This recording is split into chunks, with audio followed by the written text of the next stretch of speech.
It is called the President's budget, Mr. Speaker. So but it I is don't the think President's budget, and it's a fact that 48,243,000 was allocated for the first district of Leyte because he is the cousin of the President, and 30 billion was given to the first district of Ilocos Norte, the son of the President, and it will not happen if they are not a political dynasty.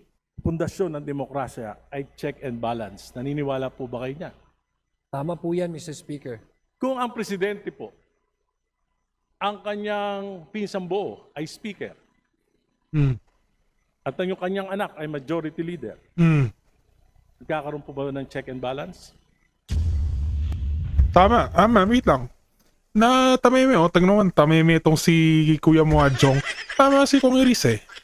Sabi ni Kong Adjong, it's his word, not mine.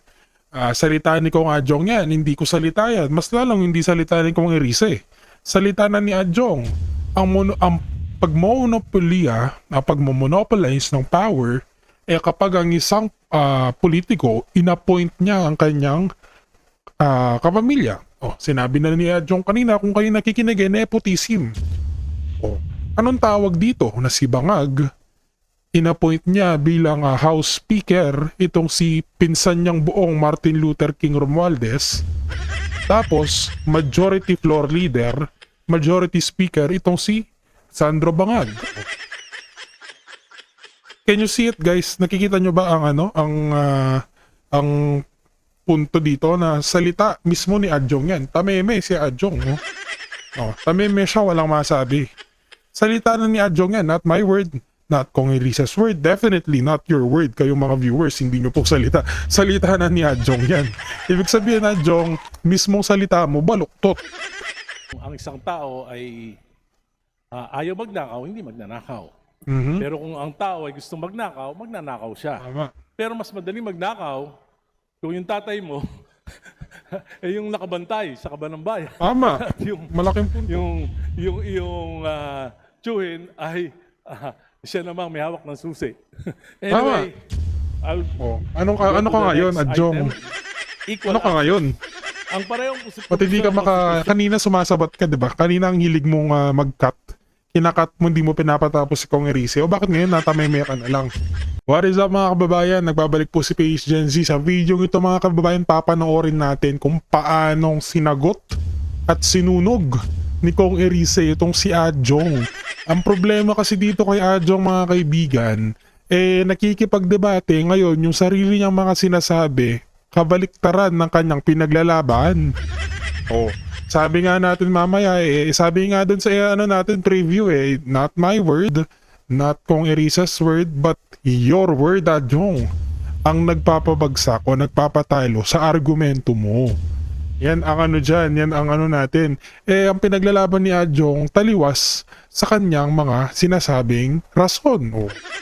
Sabi daw niya ang pagmomonopolya ng power kapag nag-appoint ang isang politiko ng kanyang pamilya. Anong tawag mo sa pag-appoint ni Bangag sa kanyang pinsan, unang first cousin bilang House Speaker, si Martin Luther King. Tapos pag-appoint sa kanyang panganay na anak na si Sandro Charis Pempenko bilang Major Speaker. What do you call that, Adjong? At mahabang kwento, napaka-interesting na diskusyon ng ating papanoorin. Samantala, papanoorin muna natin itong si Mayor Baste Duterte at sinagot niya yung mga pilit na kumakalaban sa kanyang tatay, sa ating tatay na si Tatay Diggs. Pakinggan natin si Mayor Baste. Yun naman yung mga kalaban niya. Yun yung may hawak ng yun yung may hawak ng Pilipinas. Sila yung may nasa position of power sila. So ngayon, yung pagbaba ng tatay ko, pinagtulungan nila. Kasama nila yung Bangag na presidente. Kasi nga, may marami siyang nabangga. Yung mga mayayaman, yung mga oligarko, yung mga drug lord, lahat. Yun naman yung mga kalaban niya. Yun yung may hawak ng yun yung may hawak ng Pilipinas. Sila yung may nasa position of power sila. So ngayon, yung pagbaba ng tatay ko, pinagtulungan nila. Kasama nila yung Bangag na presidente. Kasi yun nga naman, tama nga naman mga kaibigan rason na kung bakit pilit na kinakalaban itong si Tatay Diggs dahil marami nga pong pinabagsak na oligarko. at mga drug addict, drug lord, at ang mga people in power. Tama nga dyan si Mayor Baste, at kung bakit pilit pong kinakalaban ng mga mabibigat na personality ito si Tatay Diggs, dahil after all, ang ano lang naman ni Tatay Diggs dito para po sa taong bayan, mga Pilipino, at hindi niya po pinagsisilbihan ang mga taong nasa may kapangyarihan, at ang kanyang patuloy na pinagsisilbihan simula't dulo ng kanyang administrasyon ay ang mga Pilipino, normal na Pilipino, tayo mga kaibigan. Ayan mga kaibigan, at isang like at isang subscribe lang sa ating channel at sa ating video ay malaking pasasalamat na po yan mga kaibigan, at maraming salamat sa patuloy na sumusuporta kay PH Gen Z. Ayan mga kaibigan, wag na natin patagalin, mapahaba ang ating intro. Reacta na po tayo dito sa naging debate sa pagitan ni Kong Erice at Kong Adyong. Mga kaibigan, panoorin po natin ito. Politika sa mas maraming Pilipino, hindi upang institutionalize ang kapangyarihan ng mga political clan. Tama po? Tama po yan. Ngayon po, Ginoong Sponsor, ayon sa bersyon ng inyong committee, pinapayagan pa rin ang mga magkakamag-anak hanggang ikalawang antas ng consanguinity o affinity na sabay-sabay humawak ng posisyon sa gobyerno basta't magkakaibang antas o posisyon. Tama po ba yon? Tama po yan, Mr. Speaker. Halimbawa, isang miyembro ng pamilya ay pwedeng tumakbo, manalo sa posisyon ng national, for example, senador. Halimbawa, si Senador de la Cruz. Tama po ba yun? Tama po, Mr. Speaker. At Maaari din po siyang matalo. ang kanyang anak ay pwedeng tumakbo at manalo bilang gobernador, makaupo bilang gobernador. Pwede po yun? Pwede rin pong tumakbo at matalo. Hindi, pero pwedeng maupo. Pwede pong manalo at matalo. O nga po, pwede nga pong, pag nanalo, mauupo. Tama? Tama po. So, sabay Pero pag- sila. Tama po. Isang senador, isang governor. Tama? Tama Sabay po yun. sila. Pwede pong maging sabay, pwedeng hindi magsabay, pwedeng matalo yung isa Hindi sa nga po, kanila. kung mananalo, sabay sila, pwede. Kung yung frame of mind niyo po ang gusto niyo Hindi pong po, yun ang frame. Ang tinatanong ko lang po, simple lang.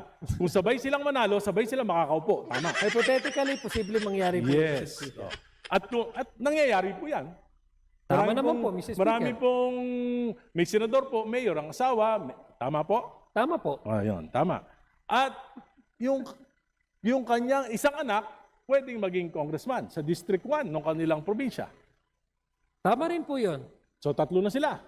Yung isa pong, yung asawa ng kanyang anak ay pwedeng tumakbo rin sa District 2 at manalo, makakaupo rin po. Posible rin po, Mr. Speaker. Apat na. Pero let me, kung marapatin Hindi po. Ang tinatanong ko po, hypothetical to. Pwedeng apat. Okay. Di ba? O pwedeng apat. Pagka kasing Ngayon po, nakikialam, Adjong. kanya na po. Si Adjong kasi pinipilit niyang baliktarin itong mga hypothetical na statements. Sinabi na nga ni Kong Erice, hypothetical, it means kung sakali lamang. Diba? Wala namang definition, pero maaari kung sakali mangyari nga yun na magkasabay-sabay lahat mailukulok itong mga to, yun ang pinupunto ni Kong Erice. Itong si Adjong. Hay nako, Adjong. Tumakbo rin at nanalo bilang mayor nung capital town. Pwede pa rin po ba yun? Makakaupo pa rin? Napaka-active naman po ata yung pamilya. Marami yan dito sa Kongreso. Hindi po yan hypothetical, nangyayari yan sa kasalukuyan. 5, pwede sila, pwede.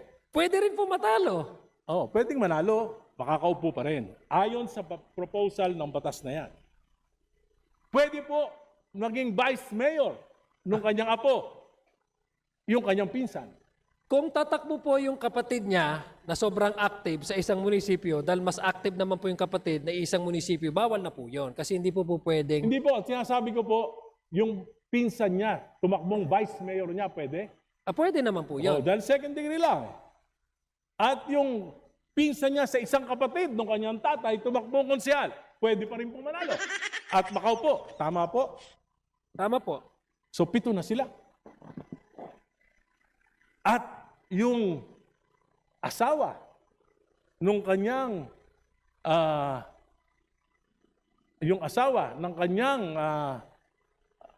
ang kapatid ng kanyang asawa ay tumakbo naman bilang barangay captain. Pwede pa rin. Tama po? Tama po. Pero pwede po ako mag-explain kasi puros lang kung tama o mali. Hindi, yun ang Hindi, inaako. kung mamarapatin ko. Walo na. I am asking this question. This is Let me just a allow me- premise. This is just a premise at meron po tayong Okay, but let itatanong me ko explain, Mr. Speaker. If my good Ang defensive. Ang defensive mo naman, Adjong. Just a short, Ramadan po namin, pagbigyan mo na po ako mag-explain. Kung No, marami ginamit po. pa ang All of religion. these things are possible, Mr. Speaker. These are hypothetical. This can Eh, happen. saan ka nakakita ng politician na, di ba nga, labas ang relihiyon sa politika? Nang gagamitin niya pa, nararason niya pa yung, ako po ay hindi against. Ako po ay may mga kaibigang nagraramadan rin po. Pero mga kaibigan, hindi naman siguro na dapat gamitin ni Adjong sa debate na porke nagraramadan siya, kailangan pagbigyan. Hindi naman po. Ang debate po ay with equality and fairness. This is with respect po. Ito po ay respeto po sa ating marami po tayong mga idol na politiko na nag-practice rin po ng kanilang belief. Ang mga Muslims na kapatid po natin, yan po ay nire-respeto po natin. Pero itong si Adjong, hindi naman ba maaari na ipasok mo yung, wag mong ginagamit yung religion mo. 'Di ba? May ilan kasing dito tayo against tayo sa mga tao na ginagamit yung mga religion nila para sa convenience nila. O halimbawa natin dyan, yung mga Kristiyano din, ako bilang Kristiyano merong mga Christian dyan na mga politiko na ginagamit ang salita ng Diyos laban sa ibang tao pero para benepisyo sa kanila. O halimbawa na lang itong si Abante, si Pastor Abante. O puro post ng Bible verses sa kanyang Facebook page pero hindi na tayo magsasalita sa dami ng kanyang mga nalimas. O wag sama pa natin yung mga maleta na natanggap niya. 'Di ba? Yan yung sinasabi natin na paggamit ng religion for their convenience. Yan po yung gagamitin mo ang Diyos mo, gagamitin mo ang relihiyon mo para sa ikabubuti mo, para magkaroon ka ng advantage dito sa mga kalaban mo dyan sa politika. O maraming mga ganyan. Kaya itong yung ginagawa ni Abante na paggamit ng salita ng Diyos, ng Biblia para sa ikabubuti ng kanyang at ikakasama ng mga tao, mali yun. At mali rin itong ginagawa ni Adjong na ginagamit niya ang kanyang, kasi mga kaibigan, in-explain ko to ngayon pa lang kasi mamaya along the video, along the debate between Kong Erice and Kong Adjong, talagang pilit na binabanggit ni Adjong na siya ay Muslim, siya ay nag-practice ng kanyang Ramadan, siya daw ay, alam mo Kong Adjong, we respect that, okay? We respect that. Pero ilabas nyo po, wag nyo pong gagamitin ang religion mo para lamang makaano ka dito. Hindi naman tama yon. Dapat ang Diyos ang gumagamit sa mga tao, hindi ang tao ang gumagamit sa Diyos. Yan po ang ni Idol Banat Bay na narinig ko siya nung isa na nabanggit ko sa kanya, nabanggit niya sa video niya dapat ang Diyos ang gumagamit sa mga tao, hindi ang tao ang gumagamit sa Diyos. O, kaya Adjong, ewan ko ba sa'yo, kaharmahin ka na lang siguro sa mga This can ginagawa be mo. certain or it can be uncertain. But what is certain, Mr. Speaker, is we allow the people to vote. And that is the primordial consideration of this proposal, Mr. Bakit pa Speaker. po tayo nagpapasa ng batas kung pabayaan na lang natin yung mga tao? Bakit pa po kayo nagpanukala ng ganitong batas kung ang inyo palang prinsipyo ay pabayaan na lang kung sino yung iboto ng tao, siyang manalo, kahit magkakapatid, magkakamag-anak, magpipinsan, mag-asawa, mag-ama. Bakit pa kayo nag-sponsor ng bill Dahil ito? dahil apat na pong taon. Kahit Tama di ba? ba kayo naniniwala? Naniniwala po ako dahil ang Constitution po ang nagsasabi, Mr. Speaker. It's not even your decision, Mr. Speaker. It's not even the decision of Congressman Erice. It's not the decision of this representation. It is what the Constitution dictates. Okay, okay. And that is what we're trying to provide, Mr. Speaker, Your Honor. Tama po. At Naniniwala. alam mo, Adjong, huwag mong binabaligtad tong si Kong Erice dahil si Kong Erice, simulat sa pool na naging politiko yan, ang pilit niyang pinaglalaban yung anti-political dynasty bill. Kaya huwag mong binabaliktad si Kong Erice na hindi siya against o hindi siya pabor dito sa ginawa nyo na anti-dynasty bill. Huwag mo siyang inaano. Dahil ito si Kong Erice, naiintindihan natin ang punto niya. Simulat sa pool, ayaw niya sa mga political dynasty. Pero itong si Adjong na gumawa ng ng butata na tatameme, nagrarason pa. Sabi ko nga po, may certain parameters.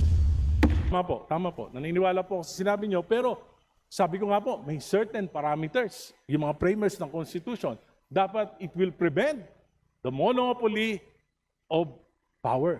Ngayon po, kung ikaw, gobernador, yung iyong pamangkin, vice governor, yung iyong pinsan, bukal, yung iyong anak, mayor, yung isa mong pamangkin, vice mayor, yung isa mong pamangkin ay kapitan ng barangay. Tapos sa kabila naman, ang congressman, kapatid mo. Sa kabilang distrito naman, ay yung iyong anak. Wala po bang monopoly of power doon? Mr. Hindi Speaker, ba? Yun ang tanong ko. May monopoly ba of power doon o wala? no, because, Mr. Speaker, I'll give you the straight answer. Monopoly resides when the power to appoint resides and exercised by one person. That is monopoly. But we allow the people to vote. The primary reason is, again, the sovereignty of the people and the primacy of the right to vote under Section 1, Article 2. Kung may monopolya po, Mr. Speaker, ay kung i-appoint ito at ang magde-decide lang po ay isang tao na paupuin ang ang kapatid or anak or asawa sa isang posisyon, that is an abuse of power. That to me is a blatant abuse of power and a monopoly. The most dangerous form of monopoly. But this time, we present individuals to the voters and the voters vote. That's what the Constitution So says. hindi And po that's what kailangan, I'm trying to, yung sinasabi niyo po, hindi na kailangan itong batas na ito. So in terms of what now, Mr. Speaker, based on the status quo, just for the sake of argument, Mr. Speaker, that could be what could be described as something that is predominantly controlled by one family. But since we don't have the anti-political dynasty as of yet, there's no point for us to really say that this is dominated by one family. Maybe many offices, Mr. Speaker, are being handled and occupied by the same family. Predominantly, very active ang family nila. But domination in monopoly is also a gesture of one exercising that power to make sure that the sensitive positions are occupied by blood relations that would give him or her undue advantage over these resources. Yun lang, I'm just... Ngayon po, ang ibig sabihin... pag mayroon po tayong anti-political dynasty, talagang meron na po tayong definition kung ano po yung abuse of Subalit power. yung sinasabi niyong abuse of power in appointments, ay yung sinasabi niyo... May nepotism na po tayo, Mr. Speaker. So, ano magagawa ng batas na yan? Hindi ganun din, pareho lang. Ang Whether there is a law or not, ganun pa rin. It's the same thing. Mr. Speaker, Your definition of monopoly of power is just on the appointments, eh di pareho lang. May batas o wala. no, that is exactly what I'm trying to do because monopoly really resides if one person exercises that authority to appoint a certain relative just so that they can have actual access to resources. That is monopoly, Mr. Speaker. That is very much against the law of nepotism, di ba, Mr. Speaker? But that is precisely one because that's exactly precisely the issue. In-exercise undue advantage ng isang tao. Kaya walang nepotism eh. Ito kasi eleksyon. Hindi ito isang tao. And by the way, Mr. Speaker, it's not the family that decides who run. It's the candidate actually that provides CONA.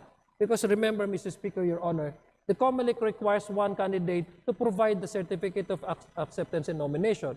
If you don't have that, probably the tendency you will be described as a nuisance candidate. There are many Mr. Speaker, my point here, Mr. Speaker, is that the reason why we allow all of this because number one, the subdivision under our political system, 7160, is the autonomy of each political unit. It has a separate constituency. It has to exercise its mandate. It has an internal mechanism and regulation to run their affairs, not necessarily connected with the one or neighboring LGU. That's how the structure of our political units under the 1971 60, Mr. Speaker, of the Local Government Code. We also attach that in order that we can balance it out with the right to vote and the right to be voted upon. And I've mentioned earlier, Mr. Speaker, there are several bases, not only in the Constitution, Section 5 on the suffrage, Section 1, Article 1, but there are other treatises internationally, which we are the party or signatory of this covenants, the civil and political rights, etc., stating, Mr. Speaker, that there shall be no law abridging the right to vote and to be voted upon, Mr. Speaker, Your Honors. The anti-political dynasty, as may be defined law, is a regulation and thus not an absolute prohibition. It is an exemption. So we are doing this, Mr. Speaker, in order to decongest the control of one family over one locality, Mr. Speaker, Your Honor, so that we can promote and uphold check and balances, which is the essential feature of a working Republican democratic country such as ours, Mr. Speaker, Your Honor. I don't think, Mr. It encourages the political families to engage more of their family members to run for public office. Anyway, Mr. Speaker, ang isa po sa mga pundasyon ng demokrasya ay check and balance. Naniniwala po ba kayo niya? Tama po yan, Mr. Speaker. Kung ang presidente po, ang kanyang pinsang buo ay speaker, at ang yung kanyang anak ay majority leader, nagkakaroon po ba ng check and balance? Tama, wait lang. Na tameme, tingnan naman, tameme itong si Kuya mo Adjong. Tama si Kong Iris eh. Sabi ni Kong Adjong, it's his word, not mine. Salita ni Kong Adjong yan, hindi ko salita yan. Mas lalong hindi salita ni Kong Iris eh. Salita na ni Adjong. Ang pagmomonopolize ng power, kapag ang isang politiko, inappoint niya ang kanyang kapamilya. Sinabi na ni Adjong kanina, kung kayo nakikinig, nepotism. Anong tawag dito? Na si Bangag, inappoint niya bilang House Speaker itong si pinsan niyang buong Martin Luther King Romualdez. Tapos, Majority Floor Leader, Majority Speaker itong si Sandro Bangag. Can you see it, guys? Nakikita nyo ba ang punto dito na salita mismo ni Adjong yan. Tameme si Adjong. Tameme siya, walang masabi. Salita na ni Adjong yan, not my word, not Kong Elisa's word, definitely not your word. Kayong mga viewers, hindi nyo po salita. Salita na ni Adjong yan. Ibig sabihin, Adjong, mismong salita mo, baluktot. Pakinggan natin. Unang-una po, yes po, dahil unang-una, ang magkakaiba-iba naman po ng jurisdiction, itong ihikatura, legislatura at ihikutibo. Pasensya na, hindi po ako Tagalog, Maranao po ako, kaya ihikutibo at legislatura, Mr. Speaker. Sa tingin niyo po ba yan ay hindi magdudulot ng pag-abuso? Wala naman po dahil may internal mechanism and arrangement po ang bawat institution na ito. Comment down below mga kaibigan nila ng maleta ni Adjong. Comment down below mga kaibigan. Base sa kanyang performance ng pagdidepensa dito kay Bangag.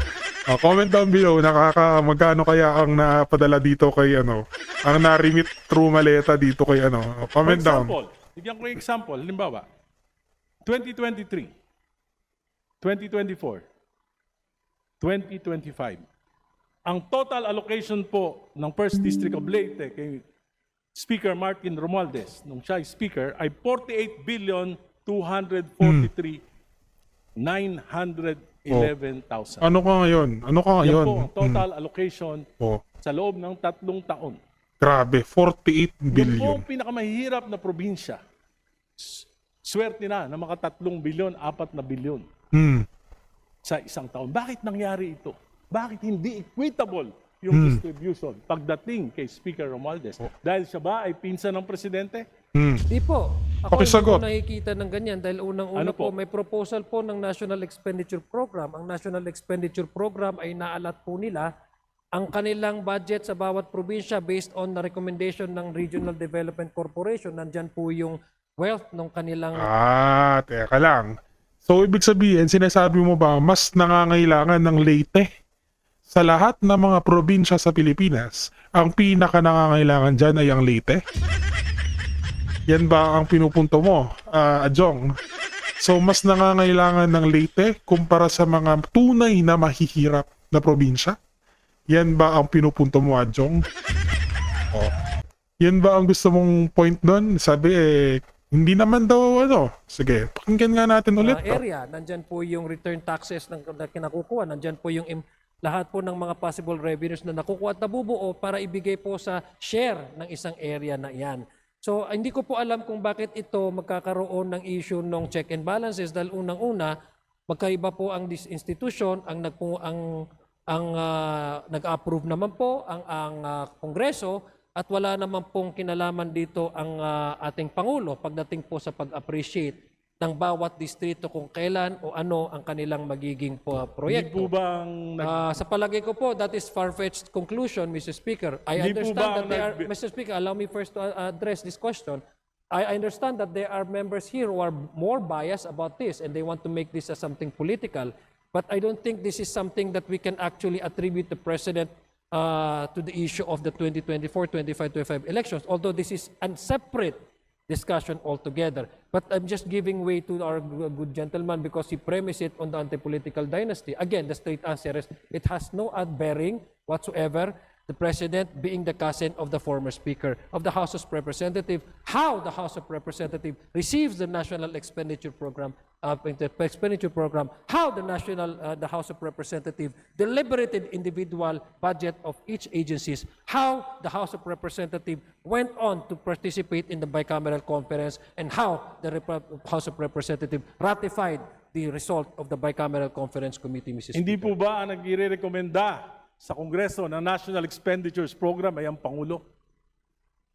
It is called the President's budget, Mr. Speaker. So but it I is don't the think that- President's budget, and it's a fact that 48,243,000 was allocated for the first district of Leyte because he is the cousin of the President, and 30 billion was given to the first district of Ilocos Norte, the son of the President, and it will not happen if they are not a political dynasty. Mr. Speaker, if I'm Family. not, if I was not observing my Ramadan, Mr. Ayan Speaker, na naman I could siya. have also shout as loud as Congressman Irise. if I may, But because if I may, I'm Mr. passing Sponsor. a Ramadan, I'm prohibited, Mr. Speaker. Mr. Sponsor, Allow me first, Mr. allow Speaker. me first, may I remind the gentleman to stop, to bring down the decibels a bit. Shouting will not do us an advantage here. Let's debate in a proper way. Just a friendly reminder. Thank you. Proceed. Thank you, Mr. Speaker. Again, let me respond to my good friend and one I respect, Mr. Speaker, very, very calmly. The President acted as the President of Republic of the Philippines, not as a cousin of the former Speaker. The former Speaker acted Comment down below, ilang as the maleta mga Speaker of the kaibigan. House of Representatives, voted by majority Solid of the kung members of the dumupensa. House of Representatives. They have separate mandate, they have separate authority. To say Bah, the opposite malay ko. is not only accusing these two gentlemen, Malay ko sa'yo, it Adjong. is, Mr. Speaker, a very sheer example or conclusory, like one that is having a bias. So I doubt, Mr. Speaker, that the gentleman from Caloocan, one of our respected legislator, would have to derive into that conclusion, discussing about political dynasty and framing it in a way that highlights the blood relation between the sitting president and the former Speaker of the House of Representatives. Mr. Speaker, Your Honor. Thank you, Mr. Speaker. Noong panahon po ni Pangulong Duterte, yung Quadcom sinabi po na 51 billion yung flood control program ni Congressman Paulo Duterte. Bakit po nangyari yun? Di ba dahil political dynasty rin sila? At ang Pangulo rin ay ang kanyang ama? Yan po, sinabi ng Quadcom. Mr. Speaker, Tama po ba? Mr. Speaker, What is true to Duterte is not true to the Marcoses. They're both political dynasties. Yan, magandang punto. Magandang punto mga kaibigan. Ano lang ba dapat? Ang pamilyang Duterte lang ba dapat ang kinakalaban dito? Sila lang ba dapat ang ginagawang kontrabida? Ika nga, sa script ni Nabangag. Kailangan sa script ba na to ang mga Duterte lang ang kalaban? Samantalang ang pamilya Marcos Romualdez, talamak din ang pagpapaikot ng nakukurakot na pera. Magandang punto yan, Kong Mr. Erice. Speaker, there are issues, Mr. Speaker, that do not necessarily share by one family, especially if this is about political issues, etc. That's why you have many families running against each other. Because it does not necessarily mean that one family share the same political ideology or advocacy or opinion. But let me frame it to a more actual occurrences in the past, Mr. Speaker. And what the gentleman is referring to, the 2025 budget, Mr. Speaker. It went through, the whole country was watching, Mr. Speaker, during the deliberation. It went through the committee hearings. It passed through the House of Senate. Senate is also parallel doing their own version. And mind you, Mr. Speaker, the 2025 version of the House of the budget was not the 100% reflective of the House version that the one that we adopted in 2025. Mind you, Mr. Speaker, what we adopted in the House of Representatives has the education sector has the highest number of budget amount, the GAAB House version. When it went to the BICAM, it was changed, Mr. Speaker. So where was the participation of the President vis-a-vis the House at the time, former Speaker Martin Romualdez? There was none, if you ask me. There was. There was none, Mr. Speaker. There Number was. two, The House ratified allow me to, Mr. the BICAM report. The Mr. Speaker, House again, ratified. I would pretend that the good gentleman from Caloocan is observing the proper decorum because I am under fasting, Mr. Speaker. I would Kaya na naman tayo. I would humbly request him, for the sake of our shared Abrahamic faith, to please avoid shouting. Sorry. Because I can hear you. I can hear you quite clearly, Mr. Speaker. Mr. Sponsor, may Thank I just you. respond to you? Yeah, I will. You know, Yes. I am Allow me not- first. I am not angry. Allow me This is first just to my continue. natural voice. And I'm very passionate about this because I've been fighting for political dynasties yung nilabanan ko. Buti pa nga, buhay pa ako. At napahirapan talaga ako ng gusto. At alam ko yung frame of mind ng karaniwang mga political dynasties. So, yung pong boses ko, hindi po ibig sabihin galit ako. Ito po ay passion. Passion. Salamat po. Maraming salamat po. Thank you for that explanation. I agree, Mr. Speaker, that the good gentleman from Caloocan is very, very passionate. And the District of Caloocan is very, very fortunate to have the likes of Congressman Irici as the representative, Your Honor. That's why I said, isa po siya sa nire-respeto ko po. I'm not saying this because he's standing across me. He really is earned my respect. Again, to respond to the question, number one, wala pong nakikita tayo doon na participation. In fact, the President vetoed a portion of the 2025 GAA, Mr. Speaker. So that would again conclude the response of this representation. And if I may request, Mr. Speaker, the good gentleman, to go back to the main topic, which is the anti-political dynasty, and if possible, we can segue with the 2025 budget, but I would suggest that we don't dwell our time in the debate and argument on the 2025 budget, which has already been the subject of many things, Mr. Speaker, Your Honor. Mr. Speaker, I'm just trying to point out that political dynasties breeds corruption. And during the time of Speaker Romualdez and President Marcos, dito po nangyari yung pinakamalaking pagnanakaw sa kaban ng bayan. And we cannot not put blame to this House kasi po niratify natin yung BICAM Committee Report. Hindi po ako kasama nun, hindi ako kasama nung 19th Congress. Niraratify po yan. At yan po nangyari, 800 billion diversions and amendments noong 2023, 2024 po 700 billion, at 2025 300 billion plus. Hindi po yan nangyari kung naniniwala ako kung wala pong monopoly of power. Kasi po dito lang sa bansa natin nangyari na wala po akong alam na bansa na ang presidente yung kanyang pinsang buo ay speaker at yung kanyang anak ay majority leader. Kaya po, sa tingin ko, isa ito sa dahilan kung bakit nagkakaroon po ng problema sa check and balance. Anyway, Mr. iba Speaker, na po may I ako respond? May I respond? Okay. Thank you, Mr. Speaker. Again, that is the opinion, Mr. Speaker, of the gentleman from Caloocan. It does not make it as a fact.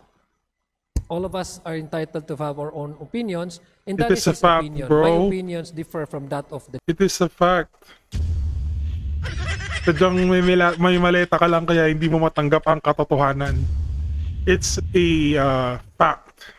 Katotohanan po yan na nangyayari ang nakakakimbal na pangungurakot sa budget ng Pilipinas noong si Martin Luther King ang House Speaker.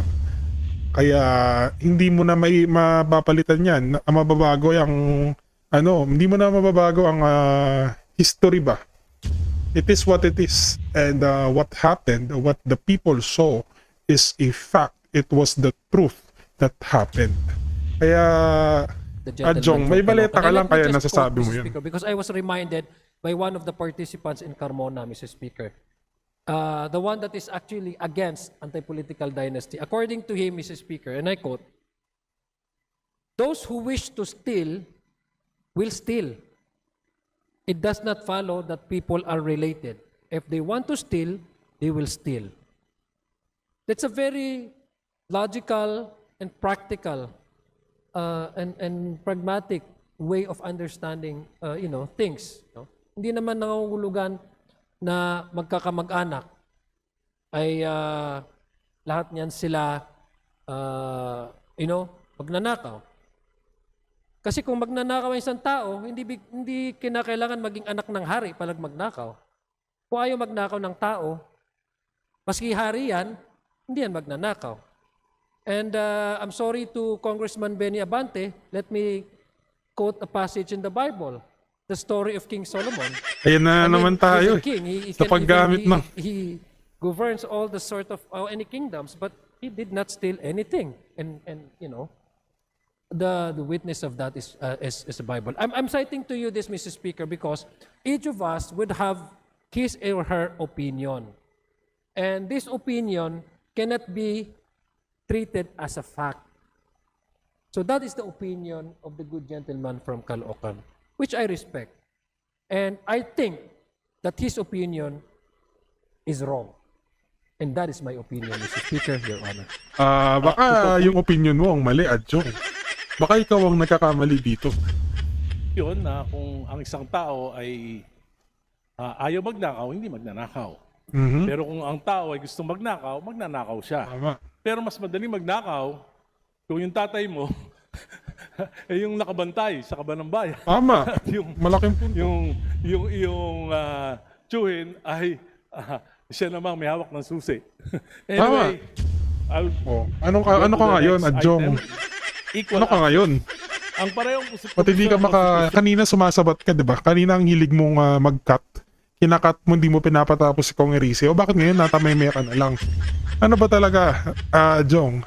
Kanina lakas mong makaano dito kay lakas mong hamunin si Kong Erice. Ngayon natamay-maya ka? ay nagsasabi rin na dapat garantihan ang pantay na pagkakataon ng mga mamamayan na kapag silbi sa Tignan mo, pamahalaan. Ano na? Ano na, Ayun Jong? po. Ano na, Jong? Ba't pa ganyan-ganyan ka na lang? Saan na yung tapang mo? Ilabas mo ngayon yung tapang mo, Jong. Kanina mayabang ka, ha? Ngayon pinrangka ka, ngayon diniretso ka ng ni Kong Erice, hindi ka makasagot, hindi ka makapalag. Saan ang yabang mo ngayon? Governor, vice governor, magpinsan, mayor, kapatid, tatay, congressman, kapatid, congressman, yung lolo, senador, saan pa po papasok yung mga leader kabataan, mga profesional, mga reform advocate, yung mga magagaling na mamamayan na gusto rin maglingkod pero parang wala nang mapasukang pwesto, baka yun na lang mga konsekonsyal at mahirapang manalo dahil karamihan po dito ay dominado na ng, kung hindi Hindi na po political parties ngayon. Sana kung political, liberal, nationalista, PDP, hindi na po. Ngayon po, meron na ring mga local political parties controlled by political dynasty. Saan po papasok itong mga to? Mr. Speaker, in the 1935 Constitution, Mr. Speaker, we only have two party systems, the Nacionalista and the Liberal Party. In the 1987 Constitution, we made it into multi-party system precisely because should be coincide with the provision in the Constitution to allow everyone for equal access to opportunities, including public service through electoral processes. Mr. Speaker, there's no preclusion. There's no prohibition for anybody to run. No? Lahat naman po pwede. Yung magagaling from the other sectors, kung halimbawa sabihin natin na overcrowded ng politika, halimbawa ng family, yung mga posisyon, paano naman yung ibang political families o ibang kandidato, saan sila pupwesto? Pupwesto naman, pwede naman po sila kasi ang halalan, kung nasa sa tamang taon ka, edad, wala ka namang kaso, hindi ka naman madideclare nuisance, at meron ka namang partido na nire-representa at nininominate ka ng partido mo, pwede ka naman tumakbo. Wala naman nagsasabing bawal eh. Kaya nga po, ang aking kasagutan sa aking kaibigan at mukhang tutulungan po niya ako dito, kailangan natin i-pair itong anti-political dynasty. Balikan po natin yung campaign finance. Kasi isa po yan sa mga issue na kailangan natin tingnan para ma-level yung playing field, yung gustong tumakbo, magkaroon ng better chance. Kasi naniniwala man po talaga ako kay Congressman Irice, meron talagang mga qualified na candidate na because they don't have that resources, ay wala silang pagkakataon na manalo. So baka pwede natin balikan yung mga electoral reform measures tulad po ng campaign finance, strengthening political system, Mr. Speaker, Your Honor. Tama po yun sapagkat, Mr. Speaker, kapag ka nagpapalit-palitan yung isang pamilya sa dekada-dekadang mga eleksyon, talagang mahihirapan dahil sa name recall pa lang, talo ka na. Di ho ba? Pangalawa, yung financial resources, nagagamit yung pondo ng bayan, AKAP, AIX, TUPAD, di ho ba? Ganon. At mga proyekto. At ito po ay nagpapalakas ng kasi po yung mga political dynasties, ang aking pananaw, para manatili sila sa kapangyarihan, gagawin nila ang lahat eh. Kaya pumapasok na po dyan yung corruption, patronage, politics, at ang hindi na po yung kaunlaran ng bayan kung minsan yung naasikaso, kundi yung political dependency ng mga mamamayan para hindi sila matanggal sa pwesto, manatili sila sa pwesto. Kaya nga, pagkatagal-tagal na nila sa pwesto. At makikita nyo, yung pinakamahihirap na bayan sa ating bansa ay pinamumunuan, pinagaharian ng mga political families. Tama. At isa dyan si Adjong eh. Ano si Adjong dyan? Yung sponsor, kung ang mandato ng Kaya, konstitusyon ay pagbawal di ba ng ang ni Adjong ang province niya dating, noong 2018 pinaka number 1 poorest. 2026 na hanggang ngayon, nasa top 10 poorest pa rin ang Lanao, mga kaibigan. Dahil ang mga politiko ng Lanao, imbis na ipagpaunlad ang budget, binubulsa. Kaya Adjong hindi ka kaya karmahin yan, Adjong. political dynasties. Ngunit ang batas na ipapasa natin, it will still allow the domination of political monopoly and will really limit the participation of ordinary citizens. Hindi ba sa tingin nyo pwede itong ma-question sa Korte Suprema? Mr. Speaker, the reason why we are actually trying to at least balance it out, no, to give also primacy to the general principle, which is the equal access for all for public service, and it is in the first line, Article 26, Section 2, no. The state shall ensure equal opportunity to public service, and then there comes the next line, which is prohibiting the anti-political dynasty, is in order that we avoid a possible question or petition before the Supreme Court. That is what we intend to avoid. Because I personally would like to, I should be candid about this, no? Let me be honest with this. It is not as a form of a track record, it is not good on my reputation to sponsor something which later on struck by by the Supreme Court as constitutional. But to give you the direct answer, yes, anything can be questioned before the Supreme Court. This is a Republican democratic country. Anybody can do so. Salamat po. Nais kong banggitin po sa ating chairman ng Committee on Suffrage and Electoral na napakalayo po ng bersyon ng panukalang batas na tinatalakay natin dito sa bersyon na inaprubahan ng committee sa Senado.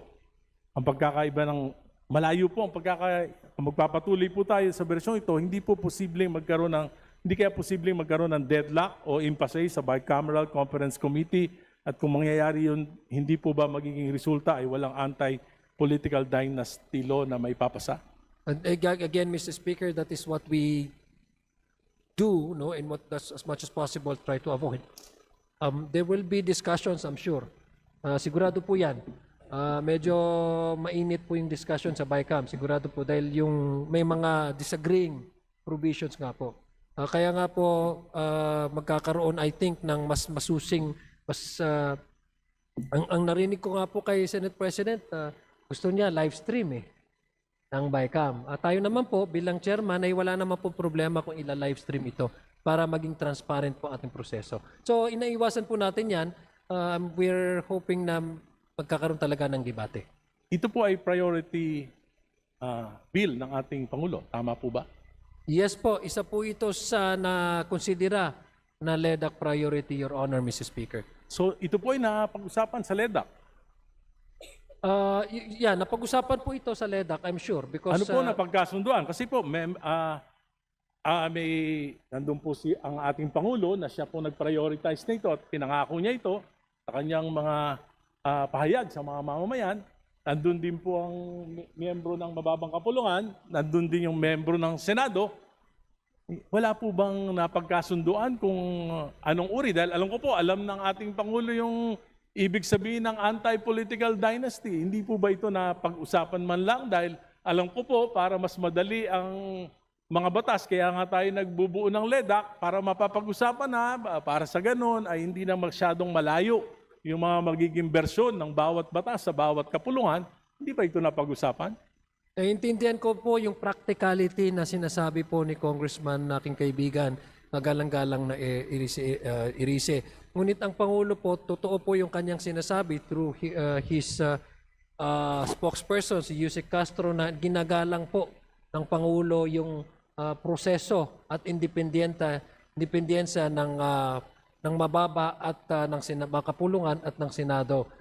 Sinasabi po niya kinakailangan magkaroon na ng legal definition ang anti-political dynasty. Ngunit kung paano po itong proseso na ito, paano po mag-arrive into different versions ang Kongreso, ang House of Representatives, ang Senado, ay kanya po itong nirerespeto sa pamamagitan ng hindi pag-intervene kung ano po yung magiging paksa o bersyon nitong dalawang kapulungan na ito. Dahil meron naman po talaga tayong mekanismo, ito po yung BICAM. Pero naninanais ko po sabihin kay Congressman Irise, ang very strict po na natatanggap natin na galing sa Pangulo at very much open naman po ang kanyang opisina na kinakailangan may anti-political dynasty at magkaroon na ng definisyon para mabuhay ang konstitusyon pagdating sa paglilimita ng monopolya ng bawat pamilya sa bawat distrito o bawat locality sa ating bansa. Sir Speaker, Mr. Sponsor, the version coming from this House is authored by the son of the President. That is correct, Mr. Speaker. And he did not consult the President on what is on the President's mind in prioritizing this particular bill. I cannot speak for the majority leader, neither would I know the family dynamics. But the majority what they leader discuss is the on table author. on dinner table. But my association with the majority leader is me being the chairman of the electoral reform, and he as our majority leader. We don't discuss about family matters or what discussions they discuss it over on the table with the president. So I would not know, Mr. Speaker. Di po ba ang purpose ng LEDAC ay para magkaroon ng isang direksyon ang gobyerno? May isang polisiya ba o magkakaibang interes ang umiiral? The purpose of LEDAC, Mr. Speaker, is for the national government to identify priority legislations that might be needed to attain the objective of a certain administration. In this case, the Marcos administration felt that we need to give life to the 40 years na nakastagnant na anti-political dynasty as far as this proposal is concerned. Mr. Speaker, so you are saying that the only objective of the President is to provide a definition and not political reforms? That is to make it more simple, but the impact of this proposal, Mr. Speaker, is to change altogether the political landscape. As stated earlier, Mr. Speaker, I have given you actual numbers on the direct impact of the anti-political dynasty on the municipal, city, government, and national level, Mr. Speaker. Hindi po Your Honor. magkakaroon ng direct impact yung mga sinabi niyo pong numero, lilipat lang po ng posisyon. That we cannot do because Yes, lilipat lang po. I am here as a sponsor, not as Yes. as clairvoyance. I cannot predict what will happen to those who will be displaced by this anti-political dynasty measure. Mr. Speaker, allow me to go further. Because this is no longer just about legislative inconsistency. This is about sincerity. If this House passes a bill that effectively protects political dynasties, then what message that send? It sends a message that the President's commitment to political reform ay hindi totoo. That his promise to prevent repetition of trillion peso corruption, particularly in sectors like flood control, ay hindi seryoso. That instead of real reforms, what we are seeing is appeasement, delay, at pagpapalipas ng galit ng taong bayan. Marami na po nagrarally against anti-political dynasty. Let us not deceive ourselves. When you file a weak law, when you pass a diluted version, when you allow contradiction between the House and the Senate, you are not solving the problem. You are buying time until people get tired, people forget, and accountability disappears. And that is the danger. Because corruption thrives not only in secrecy, but in delay, distraction, and deception.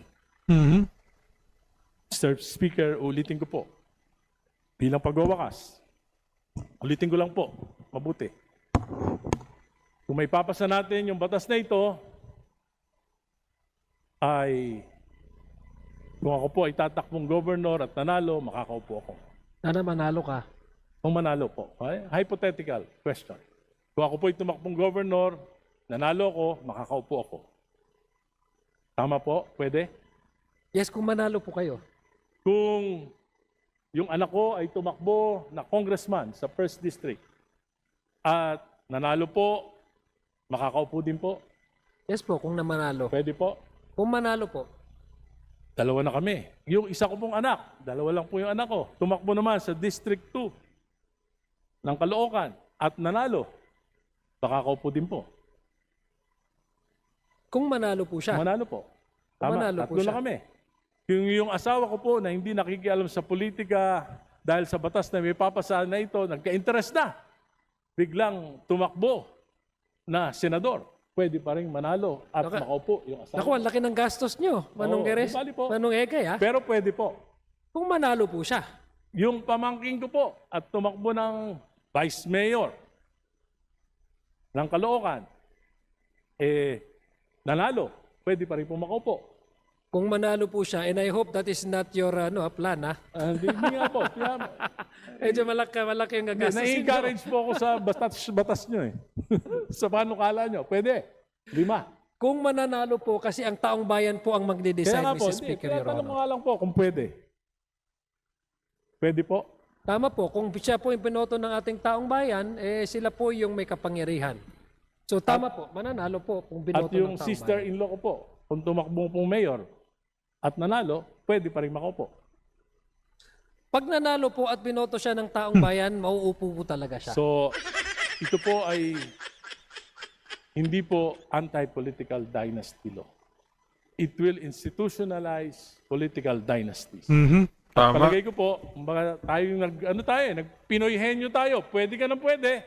Kaya ang final na sagot ko po, hindi to anti-political dynasty law. Ito po ay isang Budol. Budol.